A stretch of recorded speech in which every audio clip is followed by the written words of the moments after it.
was supposed to be just another Friday night. A mom was working an overnight shift to provide for her family, feeling totally at ease because her 4 children were safe at home. They weren't with some random babysitter. They were with her best friend. This was a woman she'd known since they were 5, someone she trusted completely. But by the next morning, that trust would be utterly destroyed, shattered into a million pieces like a mirror dropped on concrete. The mother would return to a scene of unimaginable horror. Her 1-year-old baby would be unresponsive, and their lives would be shattered forever. A baby girl was fighting for her life in the pediatric ICU, and the person allegedly responsible was the last one anyone ever suspected. This is the story of the ultimate betrayal, the chilling details of what is alleged to have happened behind closed doors, and the critical warning signs every parent needs to recognize before entrusting their children to anyone, even a lifelong friend. For a single mother of 4 working exhausting overnight shifts, a support system isn't a luxury. It's a lifeline. And for this mom in Goshen, Ohio, that lifeline was her 37-year-old best friend, Amanda Greger. Theirs was a friendship that went back decades. Forged in childhood, they shared history was like the foundation of a house, built brick by brick over 30 years. The baby's uncle, Ricky Bilby, recalled watching his sister and Amanda playing together as 5-year-old kids. They grew up side by side, building what seemed like an unbreakable bond. This long history made Amanda the obvious choice for a babysitter. She was a constant in the family's life, a trusted presence the children adored. When the mother left for work, she had the kind of peace of mind every parent dreams of. The certainty that her children weren't just being watched, but were loved and protected. There was never a reason to doubt or worry. Amanda wasn't some stranger she found online. She was family. As the baby's aunt later said, "You think you could trust someone like that?" This deep, unspoken trust set the stage for a betrayal so shocking it would leave a family and their entire community reeling. On the night of November 9th, the routine was the same as always. The mother headed out for her shift, leaving her 4 children in Amanda's care. Amanda also had 2 of her own kids with her, making it a full house with 6 children. It was a busy household, but nothing seemed out of the ordinary. The mother went to work, holding on to the comforting thought that her kids were safe with her oldest friend, having no idea that a nightmare was just beginning to unfold back at home. While the children's mother was at work, the evening allegedly took a dark and dangerous turn. According to the Claremont County Prosecutor's Office, Amanda Greger began consuming a toxic mix of substances. Prosecutors allege she drank alcohol, used THC, and took unprescribed muscle relaxers. For a person in charge of 6 children, this is like a pilot deciding to fly a plane blindfolded. She became, in her own words, admittedly intoxicated. She was alone and responsible for 6 children. Yet the woman who was supposed to be their protector was, according to the official reports, severely impaired. As the hours passed, the children were put to bed. But what exactly happened inside that house on Woodville Pike is a question that now haunts the family. No other adult was there to witness the events. The only 2 adults connected to the scene were a mother miles away at her job, and a caregiver who prosecutors say was lost in a fog of her own making, unable to navigate safely. Investigators would later try to piece together a timeline. At some point during the night, something catastrophic happened to 1-year-old Isla. What should have been a peaceful night of sleep appears to have turned violent. The full extent of what transpired wouldn't come to light until the sun rose the next morning. When a mother returned home, expecting to find her children sleeping soundly, instead she walked right into chaos. When the mother finished her shift and drove home on the morning of November 10th, the ordinary morning shattered the second she walked through her front door. According to prosecutors, she found Amanda Greger standing over her 1-year-old daughter, Isla. The scene was instantly alarming. Reports say Gregor was wearing a hoodie stained with what looked like blood and vomit. Panic immediately set in as the mother rushed to her baby. Little Isla was unresponsive. The prosecutor's office reported that there was blood coming from the baby girl's eye and mouth. Her body was limp and she had bruises on her lip. This wasn't a child who was just sick. This was a dire medical emergency.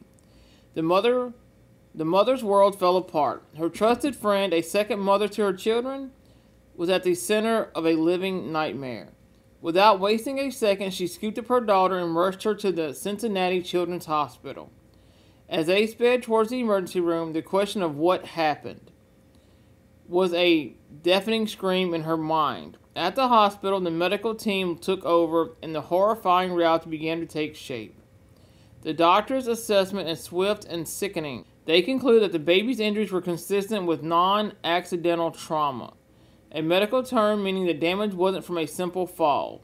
It was like finding a crushed car and knowing it had been in a high-speed collision, not just bumped in a parking lot. It was suspected abuse. Once the staff at Cincinnati Children's Hospital identified the nature of 1-year-old Isla's injuries, they did exactly what they trained to do. They immediately called the Goshen Police Department to report a case of suspected child abuse. The medical findings were devastating. Isla had suffered a significant brain bleed and retinal hemorrhaging. Think of a baby's brain as being as delicate as a soft peach. The injury suggested it had been violently shaken, causing bleeding inside. The retinal hemorrhaging, bleeding in the back of the eyes, is like the fine wiring of a computer chip being snapped from a violent impact. Doctors were also worried about potential injuries to her spine. These injuries caused by violent, non-accidental force. With medical evidence pointing towards abuse, investigators turned their focus to the only person responsible for her care that night, Amanda Gregor. When detectives interviewed her, they confronted her with the facts, telling her that a baby doesn't just end up with these kinds of catastrophic injuries for no reason. They told her there was no doubt she did something. According to the report, her alleged response was chilling. Gregor acknowledged that a baby doesn't get hurt for no reason, and reportedly wondered aloud if she could be a monster for doing something like that and not remembering it. It was like admitting the security camera in her own mind had gone blank during the exact moment of the crime. The investigators also uncovered an alleged attempt to hide what happened. Detectives learned that Gregor had apparently washed the clothing the baby was wearing, in what they believed was an effort to destroy evidence, like a criminal trying to wipe away their own fingerprints. This led to an additional charge of tampering with evidence, suggesting she was aware of her guilt, even if she claimed she couldn't remember.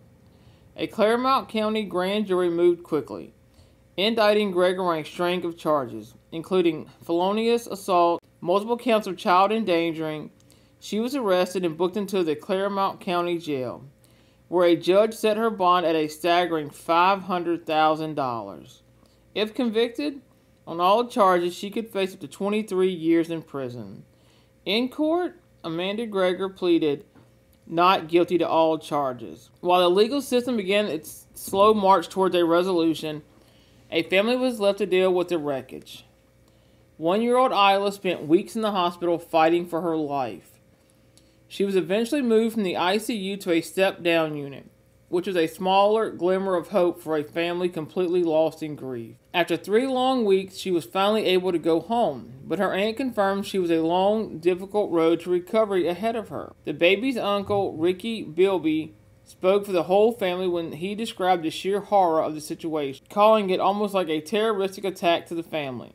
He talked about the broken trust and the disbelief that someone they had known and loved since childhood could be responsible for so much pain. The community rallied around them, starting a GoFundMe to support the single mother who now has to navigate not only her child's recovery, but also the emotional trauma that this has inflicted on her other children. This case is a devastating story of betrayal, but it's also a critical warning for every single parent. It forces us to ask some really uncomfortable questions. How can you protect your kids when the danger might come from a face you know and trust? The details of this case offer some stark, painful lessons. First, know the state of your caregiver. This isn't about being rude, it's about being responsible. You wouldn't hand your car keys to a friend who's been drinking. So why would you hand over your child? It's alleged Amanda Greger was intoxicated. You have to have a zero-tolerance policy for any substance use. This means having a direct conversation, setting a firm boundary like, I need you to be 100% sober and focused while you're with the kids. Second, look at the caregiver to a child ratio. Greger was allegedly responsible for 6 children. That's like asking a juggler to keep 6 balls in the air at once. Even a professional will struggle. Ask yourself if the number of children is manageable for one person. Is the babysitter truly prepared to handle it without getting overwhelmed? Third, trust your gut, but back it up with action. Trusting your home won't catch fire is one thing, but you still have smoke detectors. Vigilant is your smoke detector. This could mean check-in texts, cameras in common areas, or even dropping by unexpectedly. It's not about a lack of trust, it's about creating a culture of accountability around your child's safety. And finally, remember that a close relationship is not a background check.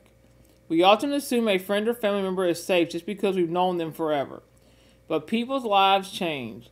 Thinking a friendship is a safety guarantee is like assuming a calm-looking ocean has no dangerous currents underneath.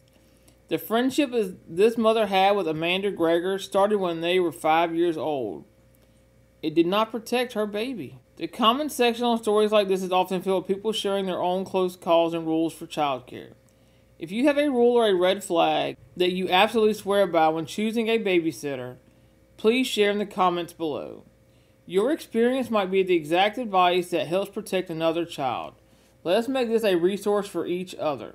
A baby girl is home, recovering from injuries that may impact her for the rest of her life. A mother is left to pick up the pieces of her family. Her trust in a lifelong friend completely shattered.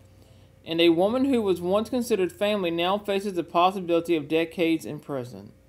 This story is a brutal reminder that the most devastating betrayals often come from the people we hold the closest. It shows that when it comes to the safety of a child, making assumptions is a luxury no parent can afford. You can't just trust. You have to verify. Because sometimes the monster you fear isn't a stranger lurking in the shadows, but someone you invited right through your front door.